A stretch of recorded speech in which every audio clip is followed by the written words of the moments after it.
안녕하십니까, 비전교육학입니다. 오늘은 브롬펜 브레너의 생물 생태론적 접근 이론에 대해서 한번 학습해보는 시간을 갖도록 하겠습니다. 앞에서 다루었던 피아제, 비고축기와 더불어서 브롬펜 브레너도 아주 큰 영향을 미치고 있기 때문에 꼭 보고 넘어가야 된다, 저는 이렇게 생각을 합니다. 왜냐하면 브롬펜 브레너는 뭐에 좀 더 초점을 두었냐면 아이들에게 영향을 미치는 환경에 좀 초점을 두었어요. 즉 아동들이 어떠한 환경 속에 살아가는지에 따라서 인지 발달에 영향을 미친다는 거고, 그 환경을 5가지로 체계화시켜서 이론화시켜 놓은 거죠. 그래서 체계화시켜서 이론화시켜 놓았다는 거는 거기에 대해서 물어봐서 채점할 수 있는 부분이 용이하다는 점. 그래서 우리가 꼭 보고 넘어가야 된다, 이렇게 말씀드리고 싶습니다. 그러면 항상 제 강의를 보시면 아시겠지만 제가 가장 중요시 여기는 건 뭐냐면 그 명칭, 그 용어가 가지고 있는 개념이에요. 근접발달 영역이라고 한다면 근접발달 영역의 정의를 서술할 수 있어야 된다는 점. 마찬가지로 생물 생태론적 접근 이론이라고 그랬어요. 그러면 왜 브롬펜 브레너는 하필 생물 생태론적 접근에 따라서 인지 발달을 설명하고 있냐? 그거에 대해서 여러분들이 먼저 설명할 수 있어야 돼요. 그래서 생물 생태론의 어떤 정의를 유전과 환경의 키워드를 활용하여 설명할 수 있는 게 있어야 된다는 게 포인트 첫 번째인 거예요. 일단 핵심부터 제가 먼저 설명을 드려보자면, 이 생물이라고 하는 거는 결국 뭘 의미하냐면 유전을 얘기하는 거고, 생태라고 하는 건 환경을 의미하는 거예요. 따라서 인간의 인지 발달이라고 하는 거는 유전과 환경의 상호조화에 의한 함수에 의해서 일어난 결과물이다, 이렇게 볼 수 있는 거예요. 쉽게 얘기해서 인간의 인지 발달은 유전의 영향을 받기도 하고 뿐만 아니라 환경, 어떤 환경 속에 살아가고 있는지에 대해서 영향을 받기도 한다는 거죠. 한번 설명을 들어본다면 유전도 큰 영향을 주는 거죠. 예를 들면 유전이 왜 영향을 주냐? 어떤 사고를 가지고 있고, 또 어떻게 모험심은 어느 정도이고, 또 신뢰 정도, 행복, 분노, 신체적 특징, 이런 것들이 모두 다 유전에 의해서 어느 정도 영향을 받는다는 거예요. 그러면 이게 왜 중요하냐? 내가 어떤 신체적 특징을 가지고 있고, 어떠한 예를 들면 신뢰 정도, 어떠한 모험심을 가지고 있는지 따라서 내가 학습에 도전해보는 정도, 또 학습에 도전해보는 분야, 이런 것들이 다 달라진다는 거예요. 이게 유전이라는 거예요. 그래서 여러분도 아시겠지만 같은 환경에서, 똑같은 환경에서 자랄 거예요. 여러분들 뭐 외동도 있겠지만 뭐 누나나 동생이 있을 수도 있어요. 그런데 같은 가정 환경에서 자란 형제 자매라고 할지라도 성격이 다 다른 거예요. 그럼 뭘 의미하는 겁니까, 여러분? 유전 환경이 다르다는 거죠. 뭐 어머니가 다르게 교육을 시키겠습니까? 물론 뭐 조금 다를 수 있지만 거의 똑같아요. 보고 자라는 게 다 똑같은 상태에서 간다는 거예요. 그런데 성격이 매우 다르다는 점은 뭐냐면 여러분도 아시겠지만 유전적으로 타고난 게 다르기 때문이라는 거죠. 그런데 브롬펜 브레너는 이런 유전보다는 생태학적 환경에 훨씬 더 초점을 둡니다. 왜냐하면 유전은 결국 우리가 바꿀 수 있는 게 아니잖아요. 가지고 태어나는 거예요. 그럼 우리가 좀 더 핵심적으로 의미를 두고 봐야 될 부분은 뭐냐면 아이들이 영향을 받는 생태학적 환경이라는 거죠. 생태학적 환경. 그걸 바로 환경이라고 합니다. 예를 들어 설명을 해볼게요. 어떠한 부모님의 밑에서 자라는지에 따라서 성격이 달라집니다.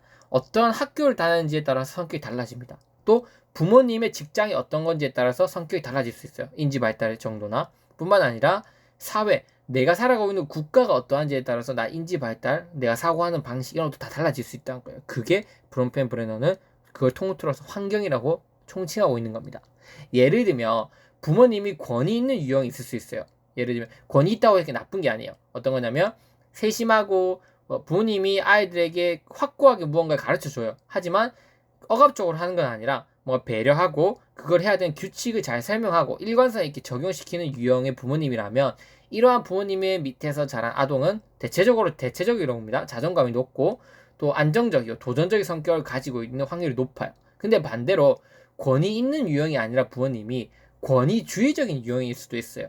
권위주의적이라고 한 건 뭐냐면 뭔가 지시를 하고 강제는 하는데 설명을 해주지 않아요. 즉 압력에 순응하도록 요구를 하지만 규칙에 대해서 설명하지 않고 대화도 잘 안 하는 거예요. 이런 유형을 권위주의적 유형이라고 그래요. 이런 부모님 밑에서 자란 아동들은 대체적으로 의미하는 겁니다. 어떠냐면 반항적이며 사회적 기술이 좀 부족하고 좀 움츠러들고 내 문제보다는 부모님을 만족시키는 일을 좀 더 걱정하고, 이런 부분으로 발달한다는 거예요. 이처럼 부모님이 어떠한 아이들의 어떠한 상태인지에 따라서 아이들에게 큰 영향을 미칠 수 있다는 거죠. 이게 바로 브롬펜 브레너에 따르면 어떤 체계라고 볼 수 있냐면 바로 미시체계다 이렇게 볼 수 있습니다. 여러분 이렇게 하나하나 체계에 대해서 제가 설명을 드릴 거예요. 중요한 건 뭐냐면 브론펜 브레너는 이렇게 인지 발달에 영향을 미친 요소가 생물과 생태로 나눌 수 있고 그거를 유전과 환경이라는 키워드로 설명하고 있다는 점 여러분들이 그거 보셔야 된다는 거죠. 포인트 1에 대해서 뒤에 가서 제가 구체적으로 설명을 더 드리도록 하겠습니다. 아까 말씀드렸던 것처럼 하지만 보다 중요한 건 환경이다. 왜? 유전은 우리가 변형시키기 힘드니까. 근데 환경은 변화시킬 수 있다. 이러한 환경을 미시체계, 중간체계, 외체계, 거시체계, 시간체계라는 5가지 체계로 나누어서 설명을 하고 있습니다. 미시체계는 제가 아까 말씀드렸던 것처럼 아동에게 직접적인 영향을 주고 있는 환경을 미시체계라고 그랬어요.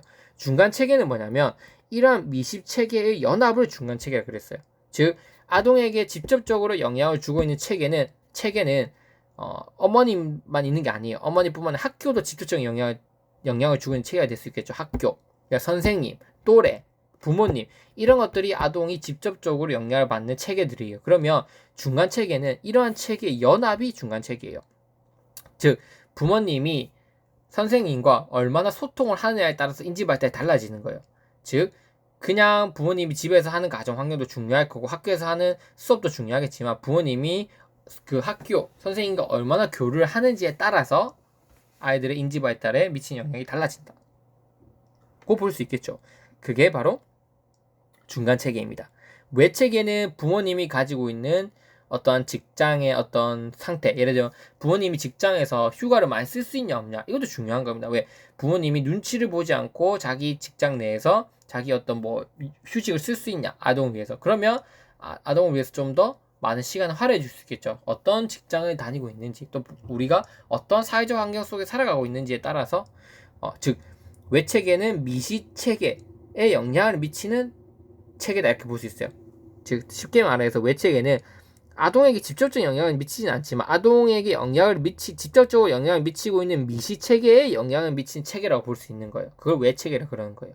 아까 말씀드렸지만 부모님의 종교, 부모님의 직장 뭐 이런 것들 그런 것들을 외체계라고 볼 수 있어요. 거시체계는 좀 더 이제 이 체계를 뛰어넘은 거예요. 한마디로 어떤 사회, 어떤 국가, 즉 부산이라고 하는 곳, 혹은 대구라고 하는 곳, 혹은 대한민국이라고 하는 곳 이렇게 어떤 사회 문화적 환경 속에서 살고 있는지에 따라서 인지 발달에 영향을 미친다는 거예요. 예를 들면 안동에서 자란 학습자 혹은 부산에서 자란 학습자 부산이 많이 가지고 있는 고유 문화적 특징이 있을 수 있는 거예요. 안동만이 가지고 있는 고유 문화 특징이 있을 거 아닙니까? 그런 환경 속에서 자라면 인지 발달에 영향을 미칠 수 있다는 거죠. 그게 외체계입니다. 죄송합니다. 거시체계입니다. 맞아. 시간 체계는 뭐냐면 이러한 체계들이 원통형으로 보면 돼요. 즉 이러한 체계들이 쭉 이렇게 이러한 시간의 속에서 지속적으로 아이들이 이러한 체계에 영향을 미치고 있다는 점. 즉 시간 체계도 고려해야 된다는 거예요. 그래서 시간 체계의 대표적인 예로 이거죠.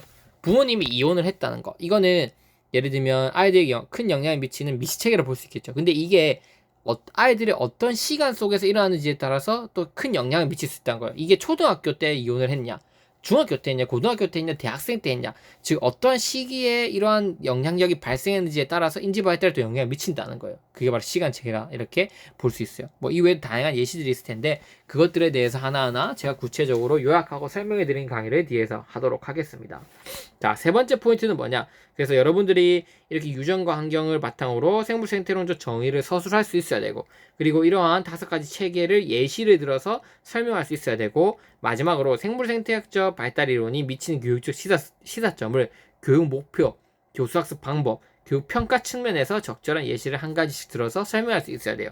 그리고 마지막으로 생물 생태학적 발달 이론을 한계점에 대해서 3가지 서술할 수 있으며 이 브론펜 브레너의 생태학적 접근 이론 혹은 생물 생태학적 접근 이론에 대해서 여러분들이 마스터하실 수 있다 이렇게 설명할 수 있습니다.